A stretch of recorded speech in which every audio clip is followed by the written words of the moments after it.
kepuasan mendapatkan ma'rifatullah. Nggih, ulang lagi, kepuasan mendapatkan apa? Ma'rifatullah. Itu nikmat batin. Baik yang terkait Allah maupun terkait logika-logika tasawuf. Terkait Allah misalnya gini, misalnya kula mikirnya. Kula nu bolak-balik matur niki, berkali-kali di tempat ngaji ini. Mugi jenengan eling mboten gadah masalah ingatan ini eling-eling. Eling-eling tenan. Wong nak soleh, ya soleh, ya soleh. Cek soleh mulai cilik, cek soleh dadakan terus husnul khotimah, pokoknya napa? Soleh. Niku nak mati, niku bumi ku nangis. Nangise bumi ku kekurangan utawi kalong wong sing sujud ning ndekne. Ya Allah Gusti, biasane wonten tiyang niku sujud teng nggen kula, dia berperilaku baik teng nggen kula, sakniki tiyang niku pun jenengan ambil, nangis bumi. Sakniki sing urip karek bedua-bedua, damel narkoba, damel ngefly, damel macam-macam lah. Itu nangis bumi. Langit seweneng. Semeneng Gusti matur nuwun Gusti, orang itu saya tunggu lama, sekarang sudah engkau angkat ke tempat kami, maksudnya diangkat teng langit. Sing bumi nangis, sing langit napa? Seneng. Nah kemudian kita berpikir begini, bumi kok iso nangis piye? Nah itu terserah sampean apa termasuk ulama zahir apa termasuk ulama batin. Kalau ulama zahir mengatakan bumi nangis itu mau kinayatun anil husni, pokoknya pantese bumi ku susah, wong kelangan putra terbaiknya. Tapi nak cara ulama-ulama hakikat yang mengenali sekali betapa kudrohnya Allah, betapa kudrohnya Allah itu tidak terbatas.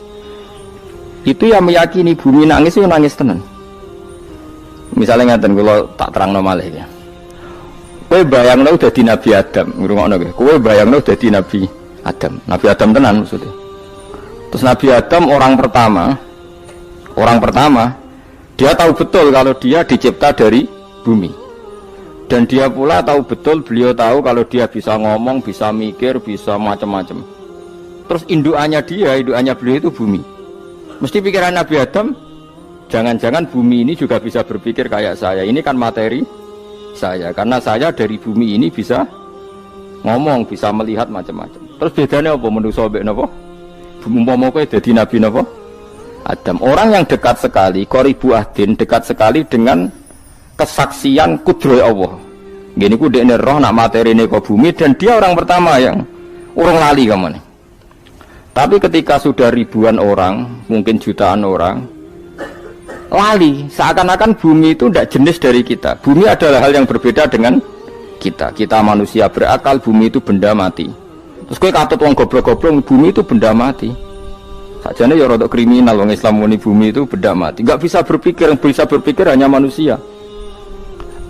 Itu kengawuran-kengawuran yang kita ciptakan sendiri, kita wariskan turun-temurun. Umpama kowe iku dadi ulama, ngomong ngono iku isin. Bumi kok nyekseni kowe sujud, banyu nyekseni mbok pangan, mbok ombe kanggo sujud. Semua itu bersaksi tentang kita. Lah nek sampean tanglet kula, cara melogika gimana? Begini, tawari cara gampang-gampangan nggih. Tawarai tauhid sing kasyaf. Tauhid ini yang dawuh Sayyidina Ali lau kusifal khoto umastatu yakinan. Umpama somben tutup-tutup iku dibuka, akulah imanku ora tambah mbek pangeran. Karena tren dunia dan akhirat sama. Zaman ning dunia ya Allah ala kulli saing kodin, kok zaman ning akhirat ya Allah ala kulli saing. Cara Sayyidina Ali, somben aku wis mati lah imanku ora tambah, meskipun aku ora swarga neraka. Lah kena napa? Ndak padha wae, ning dunia ya pertunjukan kudratullah, ning akhirat ya pertunjukan kudratullah. Jadi pikirannya Sayyidina Ali seperti itu. Saya kan lahir misalnya tahun 1970. Berarti mulai Nabi Adam itu saya kan nggak ada. Ngerti-ngerti ada. Saya mengira waktu zaman tidak ada itu panjang apa cepat? Cepat, karena kita tidak melalui itu. Ujuk-ujuk wujud. Kadang kalau mati ya wedi kan.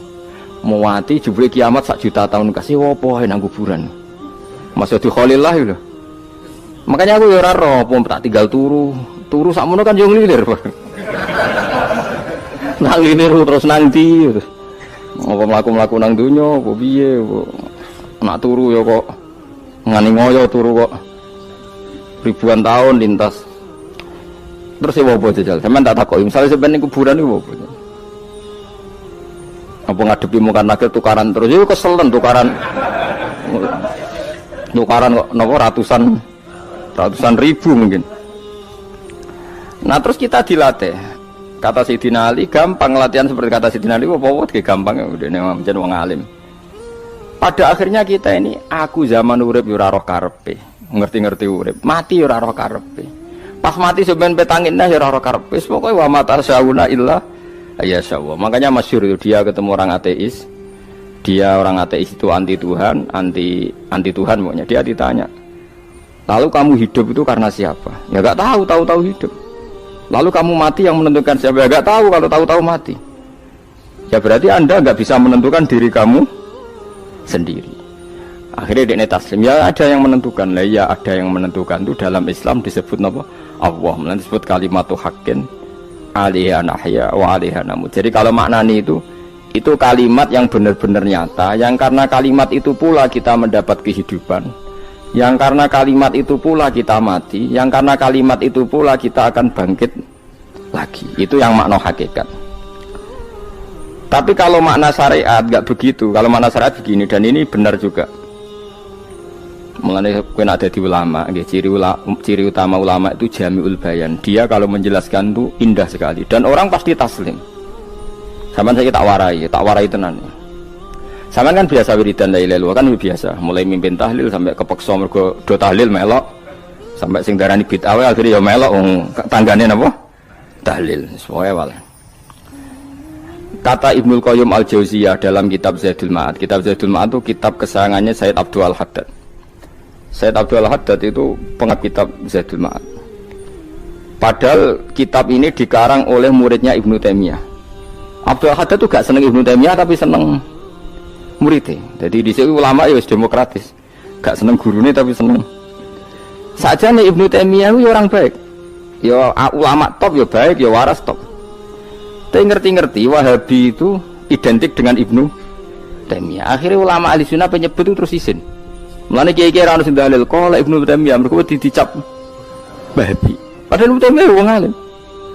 Di kitab-kitab kita termasuk Syekh Muhammad Piyambak nanya Ibnu Taimiyah qala Syekhul Islam no qala. Tapi kan ini sudah milik Wahabi sehingga kita ini terus akhirnya gak gelem nyebut. Ya jadi kitab koyo dalil fastabiqul khairat iki apa par iki dadi dalil yo dhewe-dhewe. Wah parah tenan wong-wong. Dulu saya melihat orang enggak kunut itu ya biasa. Mergo saya sebagai wong alim ngerti iku madzhab Abu Hanifah. Saiki nek ora kunut Muhammadiyah. Kita ini sebetulnya ahlul ilmi enggak tahu kunut itu madzhabnya siapa kita. Itu madzhabnya Abu Hanifah, yang kunut madzhab Syafi'i. Tapi tahu-tahu iki madzhab NU, iki madzhab Muhammad. Mana ada orang-orang ini bisa punya madzhab? Ngalime sepiro nganti dadi no madzhab. Tapi wis dadi bahasa, wis dadi apa? Sekuwajo kabeh sene. Mas repot-repot. Tak warai iki. Sampeyan ben nglafadzno la ilaha illallah iku keren iki, keren tenan mboten keren-keren. Ngendikane Ibnu Qayyim Al-Jauziyah itu gini. Min asliha khuliqatil jannah wa min asliha khuliqatin nar. Terus wa min asliha khuliqatid dunya wa min asliha buisatir rasul wa min asliha qatalar rasul. Wah, terus sampai sekarang saya tak bedai. Surga itu kan digawe kelas VIP mewah. Terus jari rugen widadari dulu kan nak wingi sebut. Kira 70. 70. Wahyu kabeh ora ono sing kriting, wahyu kabeh. Wahyu kabeh terus gak tahu delok wong liya kan. Kadang bojo kita wis elek cek delok. Oh iya, widadari sifatnya maksuratun fil khiyam. Jadi gak tahu keluyuran ning ndi. Wahyu kabeh. Lek surga yang semewah itu selek itu ya bagi mereka sing nglafatno atau yang menerima la ilaha illallah. Neraka sekarang dibikin dalam itu. Jari Abu Hurairah neraka itu tes-tesane benda kamu jatuhkan ke neraka itu untuk santai ke bawah itu nunggu 70 tahun. Kila 70.000 tahun. Dikira HP mu mbok ceblokno neraka itu cebloke ngenteni 70 tahun. Betapa dalamnya. Ngentekno bego piro ya bayang misalnya. Oh itu kontraktor mana saja tidak sanggup itu disuruh ngeduk kedalaman neraka. Iku ya mau kanggo wong sing menolak la ilaha illallah. Jadi kalimat ini luar biasa. Swarga digawe bagi yang nerima, neraka digawe ya untuk yang menolak. Ya kalimat sing kowe nak tahlilan turu iku lho. Iku kalimat sing nggo alasan Allah gawe swarga. Terus kalimat sing suwe-suwe sing lafadzno diarani bid'ah iku. Itu kalimat sesakral ini nasibnya akhir zaman itu entek. Gara-gara dilafadzno tahlilan tersangka jadi apa? Bidah. Dulu kalimat yang dipuja-puja penyebab surga dan neraka. Saiki kalimat itu tersangka. Mau perkara napa? Bidah. Wis aja melok-melok, kowe debat ya ora iso makili aku, sebarno iso. Kok kowe terusno dalan tok. Dah. Berarti la ilaha illallah itu kalimat yang surga dibikin karena itu, neraka dibikin ya karena itu. Kemudian Allah punya sunnah, lalu butuh pelatihan. Dikasihlah Allah dari bumi. Piye manusia butuh latihan, dibikinlah bumi. Dan ini latihan ikrar la ilaha illallah dengan sadar, dibikinlah bumi, liyabluwakum terus dites. Wes digawe bumi, ono makanan, ono minuman, ono wong wayah, ono pegatan macam-macam, wong diutang wis mbulet macam-macam. Gue ngetes, eling la ilaha apa eling utangi, eling la ilaha apa eling kasuse, pokoknya dites. Karena nggak fair kalau Allah bikin itu kemudian nggak dites, dibikinlah darul imtihan. Dunia itu bahasa Arabnya darul imtihan, tempat tes-tesan. Imtihan mana apa? Tes, liyabluwakum, diuji. Pas diuji kita hidup. Artinya kita dihidupkannya pun oleh Allah demi tes-tesan la ilaha itu disebut kalimatu haqqin alaiha. Nah ya sebenarnya kita hidup pun ini untuk dites. Pada akhirnya la ilaha illallah apa enggak?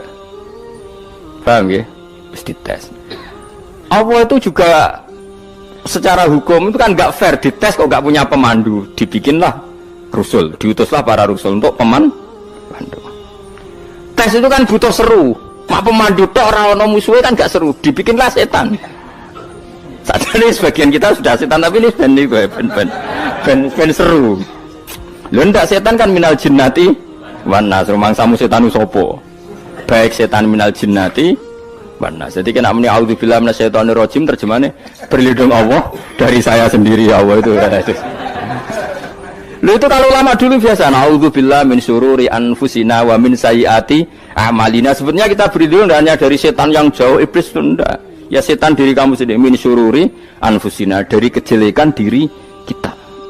Ngomongnya do wujud, soalnya setan tuh makhluk gaib sing piye. Lah kowe iku sapa? Nganti kowe maksiat terus mergo akrab klop, roh mbek setan klop. Mulane terus maksiat. Dah. Allah ngutus pemandu yang ngecul setan ben fair. Napa? Fair.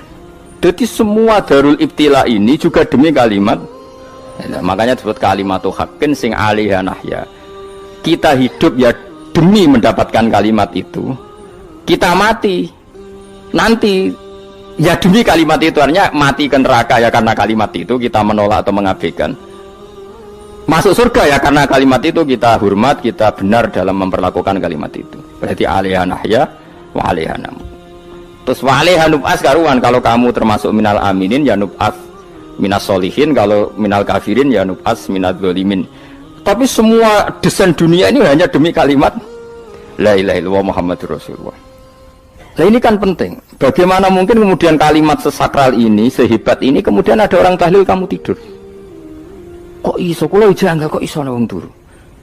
Misalnya kayak mangkel, kalau mangkel sing mimpin Gus, suwira barbar. Bagaimana mungkin kalimat yang menyelamatkan Anda kemudian Anda anggap problem? Elek gak? Apalagi kamu anggap ini bid'ah. Nak cara kula oke lah, ndongakno mayit itu gak ono tuntunan Nabi. Tahlilan gak ono tuntunan. Tapi wis muni tok kono tok. Artinya muni tok kono tok ora usah nyerang kalimah, enak kalimah tetap kalimah thayyibah. Soal kowe ora seneng sing tahlil, mergo tiga profesi lah iku wonge wae gedhinge aja geman. Ya saya misalnya, saya kadang enggak cocok sama mubalek karena kadang profesi. Tapi saya tidak pernah anti pengajian, bagaimanapun itu membawa syiar Islam. Tapi kalau mubalek kadang ora seneng, kadang takok entuk piro. Bareng sangone sithik, kok sumpah mek transportasi ini. Lah ngono kok mbok senengi ku piye? Tapi kita terus gedeng keliru, itu sungguh siar Islam. Mana ada pengajian didengar orang banyak tanpa mubalek? Gak iso. Ini iso melepukno barang-barang ra penting jadi penting iso. Lah cara guruku teng sareng, lha ngapain melepuk nganggo panggung barang perkara. Tapi kadang ya benar. Yang namanya mudin mubalek ya itu bisa benar bisa salah. Tapi kamu gak boleh gedeng kalimatnya. Piye kalimat itu kalimat hak. Ini penting kalau utarakan, sehingga zaman Nabi Sugeng ini rungokno tenan ngaji kula.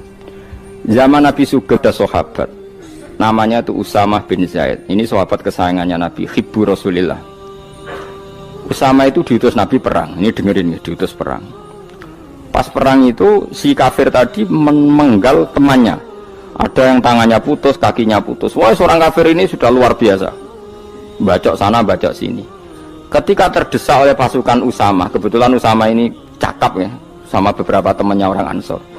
Orang kafir yang sudah kotoa arjulana wa kotoa aidiana, dia pas terdesak bilang la ilaha illallah. Terus sama Usama tetap ditusuk, dibunuh karena dia berpikir ini qolaha muta'awid, dan dia melafadzkan kalimat itu hanya berlindung dari pembunuhan.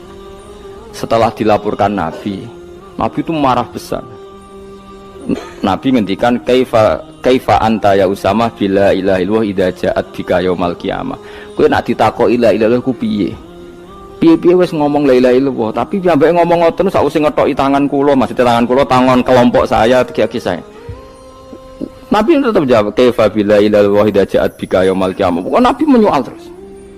Sampai menjadi fatwa ijma'nya fuqaha, siapapun yang melafadzkan la ilaha illallah harus kita terima meskipun qolaha muta'awidzan, meskipun saat melakukan hanya cara zahir berlindung dari kematian, sehingga kita terima. Orang kafir yang 80 tahun kafir melafadzkan la ilaha illallah 1 menit menjadi mukmin. Sampai ada ayat kulil ladzina kafaru iyantahu yufar lahum ma qad salaf. Ini kalimat yang sakral, bahkan kafir yang 80 tahun saja menjadi mukmin hanya karena melafadzkan la ilaha illallah. Mulane yang ngaji saya, yang seneng saya, jangan pernah kamu mengatakan ada bid'ah yang orang bisa jadi kafir. Bagaimana mungkin orang mukmin yang ke kuburan dan melafadzkan la ilaha illallah kamu katakan kafir? Padahal kalimat ini yang kafir 80 tahun saja menjadi mukmin. Saiki ana wong lafadzno la ilaha illallah mergo salah tempat pinggir patok mbok arani kafir. Kok aneh. Mungkin kafir 80 tahun udah dadi mukmin iki gara-gara ngafalno la ilaha illallah dadi kafir. Mergo mau salah tempat ning pinggir apa? Patok. Mboten ora cocok muni nganggur, wong sering ziarah ku nganggur. Nyatane ya tenan. Cara dekne pegawai negeri ora sering ziarah. Nah iku tapi ora usah muni kafir, muni kafir gak mungkin lah. Coba kalimat ini itu orang kafir yang 80 tahun menjadi apa coba dengan melafadzkan kalimat ini? Mukmin kan? Berarti kalimat ini adalah kalimat penghilang kekafiran. Lalu karena dilafadzkan secara salah dianggap kafir. Hanya karena bid'ah itu tidak mungkin. Makanya sebetulnya Wahabi yang alim-alim itu tidak berpendapat demikian. Saya punya beberapa referensi Wahabi yang alim itu tidak pernah mengkafir-kafirkan orang karena perdebatannya seperti itu. Tapi saat ini wis kuwajo. Sebenarnya kalau orang alim itu ya mirip-mirip, entah Wahabi entah tidak mirip-mirip. Karena kalimat tadi. Wahabi itu kitab terbesarnya itu Ibnu Taimiyah. Ibnu Taimiyah itu punya murid Ibnu Qayyim Al-Jauziyah. Itu sampai sekarang saya lihat di fatwanya Ibnu Taimiyah itu begitu hormat sama orang-orang kita ini sama. Tapi tahu-tahu lewat penyaduran sana sini terus menjadi kacau. Jadi kalau balik ini malah sampai anak kepengen dua nikmat batinah seperti tadi yang saya utarakan. Swarga dicipta sedemikian mewah ya demi yang menerima la ilaha illallah. Terus neraka dibikin se ekstrim itu juga bagi yang nolak. Kemudian dibikin daru pelatihan yaitu dunia ya karena kalimat berarti kalimat itu luar biasa. Wa biha qamatis samawati wal ardu. Kalimat ini pulang menjadikan langit bumi berdiri. Bon. Lalu sekarang kita bisa ngomong, bisa berpikir, bisa ngadekno BPKB macam-macam. Itu karena kita sendiri apa karena kudratullah? Saya tanya. Karena kudratullah. Kalau karena kudratullah, apa susahnya Allah bikin kemampuan tanah ini nangis, tanah ini susah. Wong podo-podo kowe iso nangis, iso mikir ya mergo kudratullah, ndak karena kamu. Harusnya ya sama, bumi-bumi ini bisa menangis juga karena kudratullah. Makanya bumi ini menangis ketika enggak ada orang yang sujud. Iku ya mungkin. Wong zaman kowe iso nangis ya krana kudratullah, mestine bumi yang kamu katakan benda mati, hakikatnya dengan kudratullah juga sama dengan kita. Mulane tenggene kitab Al-Husunul Hamidiyah, kula ngrasa utang tenan mbek kitab niku. Dulu saya ngaji 2 tahun kitab Al-Husun. Kitabnya kecil tapi saya ngaji itu 2 tahun. Berkali-kali saya ulang. Itu beliau cerita gini. Dia yang ngarang itu orang alim, kebetulan dia orang India. Memang kelebihannya kitab dikarang orang Arab itu luweh bulet. Wong Arab kan semuanya Islam, karangannya itu standar. Ini dikarang orang India. Di Tonggo Blodor, di masjidnya, dikarang ulama yang masyarakatnya itu udah karu-karuan.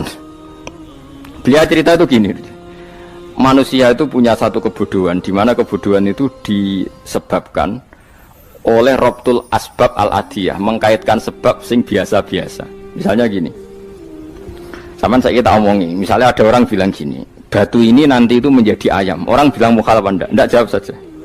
Mukhal. Kenapa bilang mukhal? Karena dikira enggak bisa kan?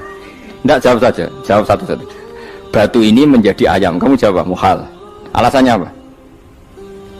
Alasannya enggak mungkin terjadi apa kamu enggak bisa? Sebetulnya karena kamu enggak bisa. Udah. Lau ukhbiro dzakar rajul. Andai kan orang itu kamu kasih tahu, klungsu ini biji asem itu, biji pohon asem itu. Nanti yang kecil ini suatu saat besar. Setelah besar buahnya banyak, tambah besar, tambah besar. Terus orang bilang mungkin. Ketika bilang mungkin itu karena dia bisa apa hanya karena menyaksikan berkali-kali ada kejadian nak klungsu ditandur, iku iso dadi gede. Coba sama jawab. Karena dia bisa apa karena hanya menyaksikan itu sering terjadi? Hanya menyaksikan. Artinya zaman dia mengatakan mungkin itu pun tidak memberi kontribusi ikut buat. Ya enggak? Tetap bergantung kudrahnya Allah. Dia hanya bilang mungkin karena sering melihat. Sebenarnya dia enggak sama sekali memberi kontribusi. Lha darani mungkin ya ora urun. Paham ya? Lalu kenapa dia kecangkeman terus muni wong wis mati dadi lemah gak mungkin dadi manusa meneh. Lho zaman dadi manusa sing wis ngene iki kok mani dene lara melo gawe. Terus muni mungkin mergo sering terjadi, sering roh, sering bersaksi. Berarti sebetulnya manusia itu pakai ukuran dia mampu tidak mampu apa pakai ukuran bersaksi melihat? Bersaksi. Nah ini kan problem kita sebagai manusia itu problem. Mulane disebut wa kanal insanu zaluman jahula wis goblok aja-aja. Mergo manusia itu nak wis goblok aja-aja. Makanya saya kemarin diminta ngisi di pondok kajen. Kalau sampeyan berdebat sama orang ateis atau orang komunis itu gampang saja. Dilatih begini seperti teorinya Quran. Ya nanti saya teruskan ini tak ulang lagi ya. Saya ulang lagi ya. Andai kan nggak pernah terjadi telur itu jadi ayam, nggak pernah terjadi sama sekali. Telur itu jadi ayam. Terus kamu mengasih tahu orang tadi, telur ini loh nanti jadi hewan yang hidup terus terbang. Mesti dia bilang mukhal, mau benda mati kok nanti jadi benda hidup yang terbang ngalor ngidul. Berhubung sering terjadi dan dia pun tidak ikut bikin, bilang mungkin. Paham ya? Saya ulang lagi ya. Berarti dia bilang mungkin karena sering apa? Terjadi dan dia lihat. Andai kan pertama kali nggak ada telur sama sekali yang jadi ayam, terus pengalaman pertama di dunia belum pernah terjadi. Kamu kasih tahu telur ini nanti jadi ayam terus terbang. Orang ini bilang mukhal enggak? Mukhal. Berhubung sering terjadi bilang enggak? Nah berarti kita nanti bangkit dari kubur gampang saja bagi Allah. Cuma belum pernah terjadi kamu mengatakan mukhal. Nah makanya otak kita harus dibenahi. Makanya jogeman percaya ambek yang pernah kita lihat, yang sering kita lihat. Percayalah dengan akal, tapi akal waras loh. Para waras itu serepot tatanannya wangil. Makanya Islam itu melatih. Qul falillahil hujjatul baligha. Misalnya begini ya, dulu kalau Gerwani atau PKI atau siapa saja lah, itu kalau melatih anak-anak TK, makanya seorang ulama harus punya kecakapan penjelasan ibanatul ahkam. Itu anak-anak kecil dilatih. Anak-anak kamu terpejam, mintalah manisan sama Allah. Ya Allah saya minta manisan, saya minta permen. Terus disuruh buka, dapat enggak anak-anak? Enggak dapat bu, wah berarti Allah enggak ada. Sekarang minta sama bu guru. Bu guru kami minta permen dikasih. Berarti yang ada bu guru bukan Tuhan gitu. Akhirnya jadi gerakan ateisme. Nah sebetulnya untuk melawan gerakan itu kita harus melatih begini misalnya gini. Saya itu pernah ketemu sama orang yang berpikiran komunis. Oh komunis juga.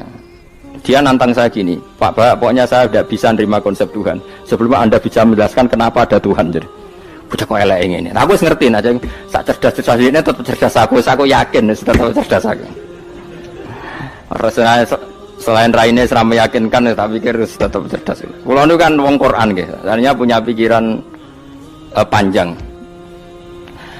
Mungkin di antara orang Islam kita ini tidak punya kecakapan menjelaskan. Tapi kalau orang sering baca Quran, apalagi dia ngaji tafsir ya, yang waras maksudnya waras lah. Serapati seneng duit barang ini penting ya. Harus seneng duit wis mari goblok. Yakin ulama seneng duit mari goblok tak jamin wis. Umpama alim wis kelas B, kelas C gak bisa, tahqiq gak bisa. Kalau tahu dikandani kanca kula riyen ambek jenengan udah-udah saya kaca akeh. Lah kena apa? Cok seneng duit kok. Duit wis masalah bagi ulama. Ora duwe ya luwih masalah kan ya. Maksudnya ora usah seneng tapi aja terus gak duwe. Sekarang saya tanya, Quran itu melatih kita gini. Quran itu sederhana kalau ngelatih tauhid, tapi orang pasti ingat. Kata Allah gini, enggak apa-apa, saya tidak Tuhan, enggak apa-apa. Kamu yang Tuhan. Tapi buktikan kalau kamu Tuhan. Caranya gini. Am khalaqus samawati wal ardi. Ya enggak apa-apa, kamu yang Tuhan enggak apa-apa, tapi buktikan kalau kamu menciptakan langit bumi. Mereka pasti ikrar, ya tidak mungkin saya menciptakan bumi, saya lahir sudah ada bumi. Yesus lahir sudah ada bumi, enggak mungkin Tuhan. Terus Tuhan membuat pertanyaan kedua, am khuliqu min ghairi syai'in. Ya sudah, kalau saya tidak Tuhan lalu enggak ada Tuhan, berarti alam raya ini tercipta oleh sesuatu yang enggak ada. Aneh enggak? Misalnya sebelum alam raya ini enggak ada Tuhan. Berarti sebelum alam raya ini kan adanya nihilisme, sesuatu yang enggak ada. Kemudian sesuatu yang enggak ada ini menjadi penyebab sesuatu yang ada. Aneh enggak? Menurut saya aneh. Sesuatu yang enggak ada itu mestinya kan enggak bisa ngelabeti, enggak bisa berfungsi, enggak bisa ada gunanya. Wong jenenge ra ono iku ya ora marai apa-apa. Mau ora ono kok dadi sebab. Sesuatu yang menjadi sebab itu yang wujud apa yang enggak ada? Yang wujud. Sak takok. Lah kalau enggak ada Tuhan berarti alam raya ini lalu sebabnya apa? Ya dari ketiadaan, lalu tiada itu menjadi sebab. Lah yang tiada kok dadi sebab tekem lho. Mikir. Di mana-mana yang sebab itu harus barang yang wujud, nggak boleh tiada kok jadi sebab. Ini kan jadi aneh, sesuatu yang tiada menyebabkan sesuatu yang ada. Terus dia, ya pokoknya ronde ini kalah, tahu kapan tak pikir, pikir nganti mati temenang aku ini ngono. Makanya sebetulnya dalam ilmu mantek, pertama itu kita tidak harus iman Tuhan itu namanya Allah, tidak harus. Makanya pertama dikenalkan, sementing kenal Tuhan itu ada dulu. Disebut zat sing wajibil wujud, belum disebut namanya Allah. Allah itu disebut nama Islam, itu paham ya? Saya ulang lagi, Allah disebut itu nama Islam. Tapi kalau penemuan akal hanya sampai kita ini butuh zat sing wajibil wujud, sing menjadi penyebab semua alam raya ini. Di bahasa Arab disebut musabbibul asbab. Belum menyebut Allah musabbibul asbab. Islam pun pertama Iqra turun ya gak nyebut Allah. Iqra bismi rabbikal ladzi khalaq, khalaqal insana min 'alaq. Iqra wa rabbuka. Tuhan itu siapa? Yang mencipta. Nah, yang mencipta ini oleh syariat Islam disebut apa? Tapi dalam logika yang penting kowe kenal sik ana musabbibil asbab. Pastikan bahwa alam raya ini yang wujud pasti disebabkan sesuatu yang ada. Enggak boleh barang wujud kok diciptakan oleh sesuatu yang tidak ada. Yang gendeng ora barbar barang ra ono mbok sifati al khaliq. Sing gawe langit bumi apa? Pencipta. Penciptane apa? Sesuatu yang tidak ada. Kowe ikhlas diutek ngono kowe ikhlas ta ora? Gak kowe ikhlas ta ora diutek ngono kowe ikhlas ta. Kowe gelem dadi bodho niku. Gelem kowe.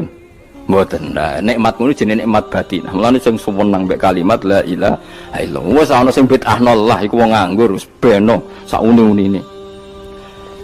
Tapi kadang memang kita berlebihan. Tahlilan rabar-bar matang puluh dina ini rabar-bar. Muka alasan wis disangoni akeh tahlil sedih lho. Saake penggemar sing keselen, sing rantuk sangu ya butuh cepet.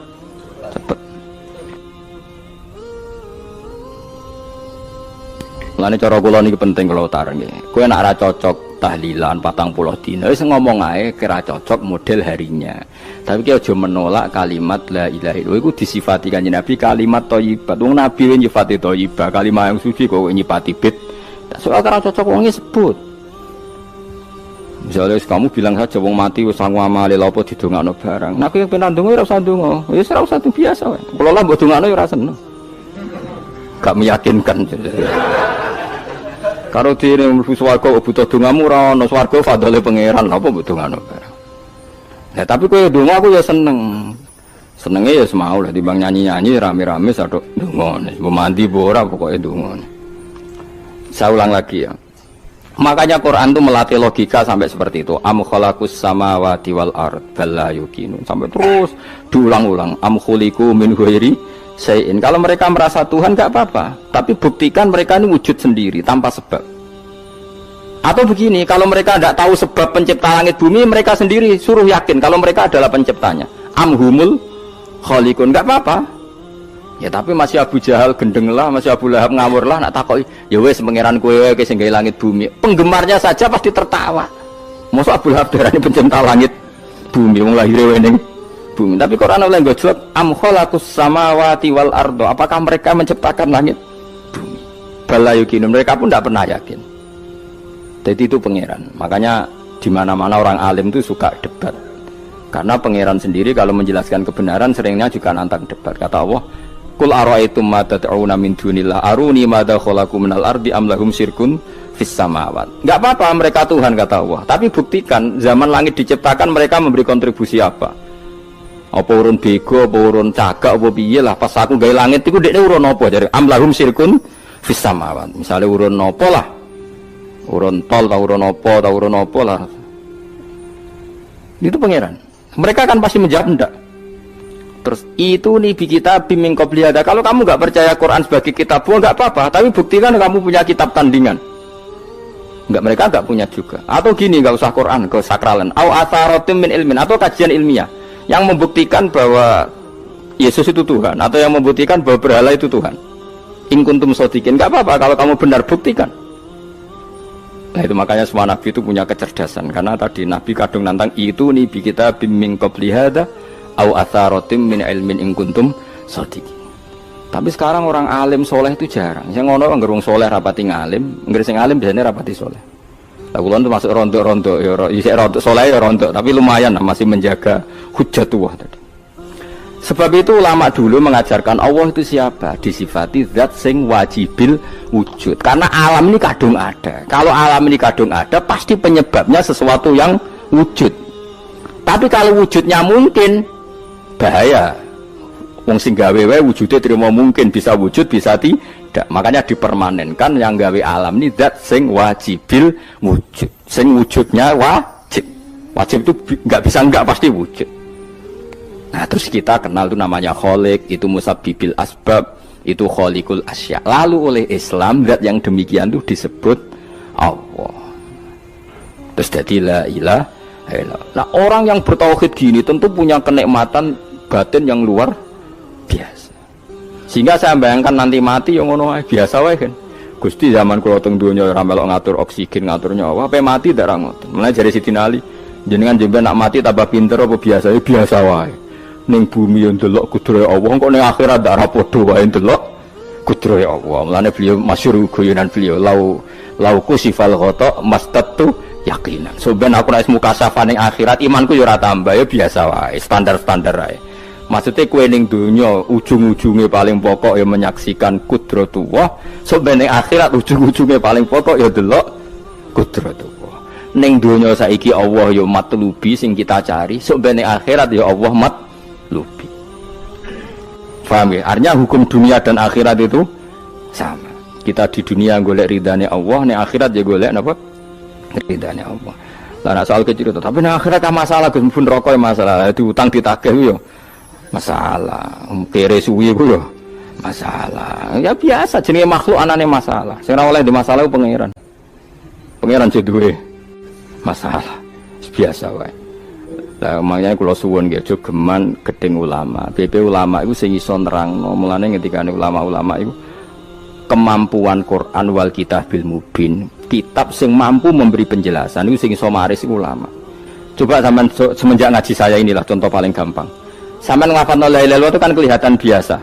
Biasa ambek ngantuk, kadang gremeng sing mimpin tahlil macam-macam lah. Pemene nak ora barbar macam-macam. Oke lah itu kamu gedeng manusianya enggak apa-apa. Kadang memang kalau tenan. Memang kalau tenan dekne wong sering kula takon, kula nak kiai lah, sering jejer kiai. Iso tahlil kan kula wani kok, iso tahlil sangone akeh sungkan cepet. Kowe goblok kemlen seneng sing iso bulbet nek mangkel wong sak menambani sing kesusu. Tapi nak sing mimpin kula tetep cepet. Sing udang lah masuk sangone akeh tetep. Aku tetep cepet. Kok boten nami tetep mandiin aku. Malah aku nak suwi malah ra mandi ya. Jadi di daerah saya itu ada mitos. Sampeyan ngerti Istanbul, Quran kecil itu, sing jarine jimat itu. Tapi jarine saiki diproduk teng Kudus kathah 20.000 regane. Jadi di Kliwon itu regane pinten? Selawewu digawe koyo kuno ngono kan. Tapi mau selawewu, ora sing asli. Nah itu sebetulnya yang asli itu hanya 5 atau 9 itu sing gawe niku jenenge Ki Sarbini yang terkenal jadul. Itu sing asli. Ya tapi anggere wong yang klaim asli ya karek maklare lah. Tapi jelas itu dicetak masal teng Kudus selawewu. Teng Pasar Kliwon teng kathah lah teng pundi-pundi kathah. Oh. Wong kanca kula dagangan Istanbul nak kulak sak-sak. Sak-sak tenan niku. Takon Mas. Tapi nak ngetul sitok-sitok, orang kerja agar wong tak kei ngono, kurang ajar tenan itu. Nah itu ceritanya itu, dia tuh terkenal jaduk. Singkat cerita diundang tahlil orang mati. Ya kayak Pak Khalil Bangkalan itu kan orang-orang keramat. Bilang gini, ya cung ya ngundang aku akeh cung ya bismillahirrahmanirrahim wis bapak-bapakmu di sepuro pangeran. Mulai. Yang punya rumah itu mangkelnya bukan main karena harus disembelihno sapi. Dikira kalau disembelihno sapi kan tahlilnya gayeng suwi. Lama-lama gremengnya tuan rumah ini si kiai tadi dengar. Terus balik nah, ya ngene cung. Kon buktekno nak tahlilku banding wek sapi ini. Kon ngetok wit klopo lho kon ngetok. Ketok kon gawe timbangan. Sing sitok kon nyancangi sapi urip gubudi. Sing sitok kon ngosong no. Mengape digo apa? Timbangan wit klopo, ketok digo timbangan. Disakseni wong akeh, malane terus tampil keramat tuh, sing wong akeh. Dekne muni bis wis jompat sing sapi kalah. Lho bis tok jompat mau bismillahirrahmanirrahim. Saking kerawate muni bis wis jompat. Akhirnya gue bambang mustas, gue mun tekap. Semenjak aku dekne anggere diundang tahlil bismillahirrahmanirrahim wis ra gremeng wis iki wis beda. Ayo ana wong keramat. Iku wong iku sing tinggi besar video sing gawe stamp. Ya anak putune kathah kula sing kendal nggih kathah sing nggih do rata-rata nggih penggemar kula sakniki. Tapi kula ra iso ge Istanbul. Kula ndonga mbek pangeran niku gadah keramat itu keramat terangno hujjatullah. Yaitu tadi logikanya Quran. Makanya sebetulnya Quran itu pertama ngajarkan kita, enggak apa-apa mereka ngaku Tuhan, tapi kita cek apa mereka menciptakan langit bumi. Ketika ditanya mereka bilang enggak juga.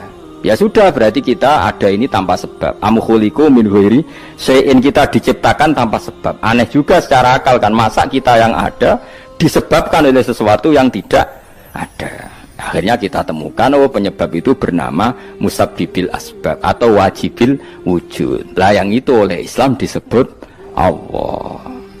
Kemudian itu jenenge, kalau kamu sudah sampai seperti itu berarti kamu punya nikmat zahiratan wa batinah. Hiya al-ma'rifah, kata Imam Suyuti, nikmat batinah itu ma'rifat. Nah, ma'rifat seperti ini yang ma'rifatul anbiya, ma'rifatul ulama, ma'rifatul auliya, ma'rifat yang la tuzalziluhul fitan, yang enggak mungkin diguncang oleh fitnah karena sudah permanen. Jadi disebut sibghatullah wa man ahsanu minallahi sibghah, sudah permanen, sudah menjadi sibghah. Nah, ini insyaallah yang seperti ini yang tidak bisa diguncang oleh fitnah apapun. Ya kamu harus latihan, terus latihan. Akhirnya ya butuh pelatih. Nah, aku sing latih kowe iku mok rok saulan pisan. Setan kompetitore awor kowe terus. Lah iku masalahe. Pelatih arang-arang setane. Nah, iku ora roh, nah iku sekolah ra melo-melo nah niku. Karena dunia ben seru kan mesti ana pelatih, ana pengganggu. Lah pelatih saulan pisan pengganggune aja. Tapi sekali yakin inna kaidas syaitani kana napa dhaifa. Sekali yakin wae anggere ja'al haqqu wa zaqal batil. Wis masuk awar bedino piye barang batil tetep zaqal haqq. Napa ja'al haqqu wa zaqal batil. Wis yakin ya yakin ainul yakin. Mane kok kandhani setan. Wis ki awar aku telus gak ngarah bisa ngalahno barang hak. Kandhani ngono. Kok setan wis ra ngantes. Ya kok setan napa kandhani. Jadi sebetulnya ini pentingnya ulama. Jadi jangan kira tradisi ulama itu kayak dibayangkan para peneliti. Peneliti rata-rata orang kampus. Kadang-kadang penelitinya ndak ulama. Raro rasanya jadi ulama. Sebenarnya kalau di kalangan ulama biasa. Misalnya Said Abdul Haddad itu termasuk Qutbul Irsyad.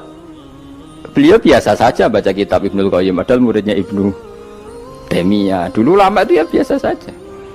Saya ya berkali-kali tidak kunut, tapi bukan karena apa-apa. Ya Abu Hanifah ya nggak kunut, ya biasa saja. Mertua mbahnya istri saya itu, keluarga Sidogiri itu kalau sholat kunut terus sampai kabundut. Ya biasa saja ada mazhabnya. Karena kunut nazilah itu karena ada masalah. Zaman akhir masalah. Makanya beliau kunut. Terus enggak apa-apa itu ya enggak masalah. Yang masalah aku ilmune kurang terus kecangkeman niku masalah. Wes kena kurang paham. Saya pernah ya ngaji begini di mana-mana ya. Dulu saya masih ingat sholat jenazah itu pasti di depan. Terus kita sama lihat nanti di kitab Mahali. Kenapa sholat jenazah harus di depan? Ya karena memang mulai dulu yang namanya sholat jenazah itu di depan, mayitnya di depan. Tapi mulai dulu zaman Imam Nawawi yang terkenal yang ngarang kitab Majmu', ngarang Minhajul Thalibin itu bilang, sebetulnya ada kaul yang mengatakan jenazah itu boleh di belakang. Piye-piye gak imam. Kok wajib kok ngarep bangun imam tapi. Masuk akal loh. Masuk akal, tapi aja praktek. Ya mau kowe ngomong masuk akal, tapi masuk akal ora imam kok wajib nemu kok ngarep. Coba alasannya apa? Kok iso wajib udah kok ngarep ora? Nah, sekarang terbukti di Arab Saudi. Di Arab Saudi era dulu itu setiap jenazah itu kalau sholat diletakkan di depan, dekat Ka'bah. Singkat cerita tahun 84 atau berapa, ternyata itu senjata laras panjang. Jadi senjata laras panjang dibungkus pura-pura apa? Jenazah. Setelah di depan ternyata senjata, terus dipakai pembantian. Tapi ya akhirnya agak banyak korbannya, memang dilindungi Allah. Semenjak itu trauma. Sekarang tuh sampean kalau sekarang haji atau umroh kan tiap ba'dal maktubah kan ada sholat jenazah. Itu jenazahnya di kamar jenazah, nggak di depan. Artinya kan di belakang musolli apa? Di belakang yang sholat. Nah ini alhamdulillah itu zaman Imam Nawawi termasuk sudah mendiskusikan itu. Ada kemungkinan yang kita sholat itu di belakang kita. Nah, kalau di Arab Saudi semuanya dipaksa di depan, wong kaji rasido kaji. Semati wakil mendak kok ngarep. Gak sido tawaf wong. Kebeken jenazah. Lah wong Indonesia tok nak kaji mati piro saja. Kabeh ditakok ngarep. Ini pentingnya ulama. Dulu biasa ulama meskipun kita di Indonesia ora perlu maratekno ngono. Kita taqabbal wa minna minkum taqabbal. Loh, karena saya pernah ngalami di kampung saya itu kan biasa kalau mayat itu kan ndase enggak lor, sikile ning kidul. Madhep kiblat. Mbaknya gitu lah orang madhep kiblat, pokoknya sirahe ning lor, sikile nang kidul. Oh itu sudah berpuluh-puluh tahun, mungkin ratusan tahun sudah. Kemudian lala itu ada kejadian satu tamu itu berkeyakinan sirahe ning kidul. Di sini kan ada madhab sebagian sirahe ning kidul, sikile ning lor. Kebetulan tamu itu keluargane. Akhirnya walhasil yuk mindah, yuk muter. Lah tonggo-tonggo kan mudine barang rawani. Terus takok aku, Gus ini cara jenengan sepundi. Ya nanti pakai puno kon muter dhewe. Wong iki nekat ngamuk, wis ngamuk. Sesuk jare wong-wong. Ya pokoke keputusan tertinggi ning Gus Pak dawuhe piye jare mudine. Tak omongi ngene wae. Kula niku sinau fikih wis suwe, cek ndas ning lor, cek ning kidul. Mayit ning guri wae kula roh kaule, pemene sampean puter puter. Tenang mawon ta mrene. Kula niku sinau fikih pun suwe, menawa sirah ning lor apa kidul. Mayite nggo guri kon kula roh kaule. Sagere mikir, iku Gus Bak masuk terus mikir. Ya pun Gus mun salat-salat. Jadi artinya kalau dalam khazanah Islam itu banyak sekali. Karena fikih itu masalah furu'iyah, nggih masalah apa? Kamu gak yang kuwi iso kudu iso tenan iki tentang kalimat ilmu tadi kudu iso tenan ora oleh anu tanpa ngono-ngono iku gampang. Saiki salat ghaib misalnya. Misalnya kemarin Pak Hasyim Muzadi wafat. Orangnya wafatnya di Malang. Malang wetane Jogja misalnya. Oleh gak wong Jogja salat ghaib? Oleh kan, padahal mayite kok guri. Engko terus sesuk fatwa nak mayit kudu kok ngarep. Yang di timurnya Malang boleh sholat ghaib, yang baratnya nggak boleh karena ngungkuri mayit. Gendeng aja. Ibu ora usah ngono, ngaji ku sing khatam, nek khatam ora usah kecangkeman. Mana dalilnya? Kok ora maca kitab kok kon ro. Kadang kula tak tamani, Gus dalilnya mana? Kowe ngajak bantah apa takok? Nak ngajak bantah-bantahan ora level kowe ora roh kok ngajak bantah sing roh. Lu dia cek takok dalilnya mana? Lu bantah-bantahan kok takok? Bantah-bantahan itu mestinya ya khazanahnya banyak, referensinya. Bantah-bantahan kok takok? Dalilnya nopo Gus? Lah ya kowe takok apa ngajak debat. Nak takok tak dudono, tapi kowe iku muridku ngomong takok. Lah nak debat ki aja takok, kitapem sak dus wae sak dus. Takok Gus takok. Takok. Sing apik ora usah kecangkeman ngono to. Jadi kalau seperti itu gampang kalau Furia tadi logikanya kan jenazah itu ndak imam. Kenapa sih wajib di depan wong ndak imam? Sehingga alasan di depan karena mulai dulu ulama kalau nggak ada kondisi yang luar biasa ya umumnya di depan ya kita ikut di depan. Lalu di depannya apa sirahe ning lor apa ning kidul ora tau nginceng ngono aja ngono wis bungkusan. Wis apa? Bungkusan. Ya wis. Mulane wong ora usah kecangkeman. Nak nuruti eskal ku eskal. Misale ke salat saiki madhep kiblat. Tetep ukurane iku pas ngadeg. Lah nak sujud ya iki madhep ndi? Ayo tak takoki. Kowe nak salat kan madhep kiblat. Ya iku ora pas ngadeg. Jadi pas sujud. Yo wong umume wong madhep kiblat iki tapi istilahnya ngono ya madhep kiblat. Ora kok kowe gak arah fikih ngene. Salat wajib madhep kiblat nak ngadeg. Nak rukuk madhep bumi, nak sujud ora ono fikih ngono iku. Wong kok elek ngono, cangkem kok elek ngono. Ya ora usah ngono umume wong muni madhep kiblat ya muni madhep. Ora usah kecangkeman gawe sarah. Madhep kiblat itu nak ngadeg, nak rukuk. Geneman ngono. Mane sing apik, dadi ulama ku sing apik. Ilmune akeh tapi biasa wae. Engko kula biasa mbek wong. Kula biasa. Kula nek jejer rukun wong ya ora ngerti sing ulama endi ora. Lah wingi ge akad kali Habib Anis kula jak akad-akad teng mriku. Ya wong ora ro bedane ndi sing Gus Bayu kan padha wae. Tendangi wong wis padha wae. Ulama ketara nang anak wis ngomong hukum lagi ketara. Malah kadang sing ora ulama lebih meyakinkan. Nah, tapi yang merengat-merengat ngono kok koyo mikir hukum berat.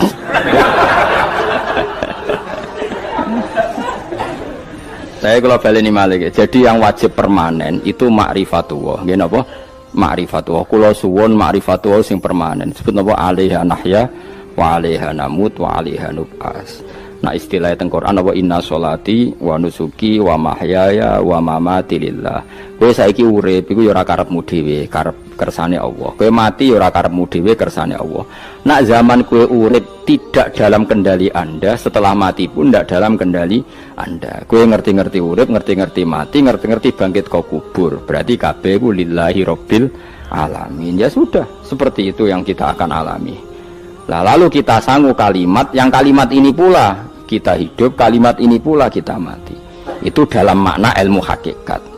Nah makna ilmu syariat juga gampang. Aku wani urip ya mergo bela-belani la ilaha illallah. Umpama aku mati ya demi kalimat la ilaha illallah. Aja kok mati karena melok lomba terus mati. Ya mati ya berlomba dalam mempertahankan la ilaha illallah. Itu makna syariat. Nah kita harapkan makna ini dua-duanya ada. Secara syariat kita hidup ya demi ngurip-ngurip la ilaha illallah. Disebut diilai kalimatillah. Kayak aku, mulane kula nak mulang semangat. Aku wani urip demi mulang kalimat la ilaha illallah. Aku wani mati mergo wis rumangsa sangu. La ilaha illallah itu makna syariat. Kalau makna hakikat, kowe gelem ra gelem uripem ya mergo kersane Allah, ora mergo kersam. Kowe gelem ra gelem matimu ya mergo Allah sing ngersakno, ora mergo kersamu. Itu disebut inna sholati wa nusuki wa mahyaya wa mamati lillahi rabbil alamin. Piye mergo hakikate wala syari kalah. Allah kalau menghendaki enggak ada yang bisa menandingi, enggak ada sekutunya. Artinya fakullu makana fi hadzal alam dunyan wa ukhra kabeh kullun bimuradillah. Nah itu yang makna hakikat. Nah tapi kan enggak masalah kita punya ilmu syariat juga punya ilmu hakikat, enggak masalah. Umat ini cukup bisa menampung ilmu syariat dan hakikat. Problemnya di zaman akhir ana wong sing sok hakikat. Si bebo gendeng jadab, si bebo rasolat jari solat ini Mekah, kadang goblok kira karuan. Lah ora goblok ya, ini Mbah Mun cerita kula. Wali rata-rata goblok. Lah bodoh nih kok goblok kira karuan. Mereka dulu itu ada orang ngaku wali. Bareng Jumatan, teng mriki nak bare jam berapa Pak? Jumatan. Jam 1 ya. Ditakoki, "Mbah kok mboten Jumatan, Mbah?" Wis Jumatan ning Mekah, jeng lha goblok ora karuan. Ning Mekah iki jam 10, apa Jumatan mbek sapa? Itu kan ketok goblok e. Wong ra Jumatan jam 1 jare muni bar Jumatan ning Mekah. Ning Mekah ku kacek 4 jam. Berarti jam piro ning Mekah? Jam 10 sudah 100 burung. Mesti ini adekne bodoni mending engko aku Jumatan ning Mekah iku rada pinter. Oleh mene wis.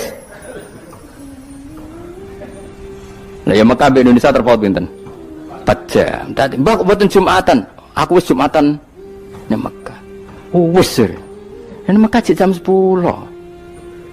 Mulane wali ku tes, anggere aneh-aneh ku tes. Engko ketok gobloke. Sing wali amatir sing ngaku-ngaku tok. Nak wong alim kan kekasih pangeran, tapi biasanya rapati keramat, tapi para pangeran. Ngono adu pasut menawa wong alim Kang tuntas ya. Adu pasut, tapi ora usah dijajal. Ngono tuntas tenan malah repot.